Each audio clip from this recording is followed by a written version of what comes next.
ઘરમાં જો આપણે સુખી થવું હોય તો બધાયનો સ્વીકાર કરતા શીખજો. જો આપણે બધાયનો સ્વીકાર કરતા શીખી જઈશું તો આપણે સંસારમાં ખૂબ ખૂબ સુખી થઈશું. આપણા માતા પિતા મળ્યા એ સૌથી પ્રથમ આપણે એમને સ્વીકારવાના. જે મળ્યા છે તે બહુ સારા છે. એમને પ્રસાદ માનીને, ભગવાનનો પ્રસાદ માનીને એમને સ્વીકારી લેજો. પુત્રો મળ્યા એમને પ્રસાદી માનીને સ્વીકારી લેજો.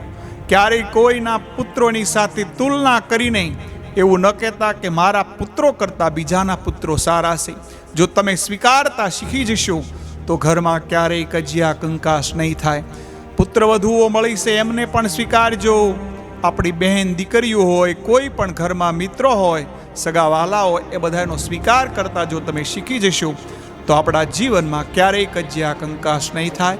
એટલા માટે જો સુખી થવું હોય તો બધાય નહીં, પોતાના પરિવારમાં તમામ સભ્યોને સ્વીકારતા શીખી જજો તો વાલા મિત્રો ક્યારેય કજિયા કંકાસ નહીં થાય.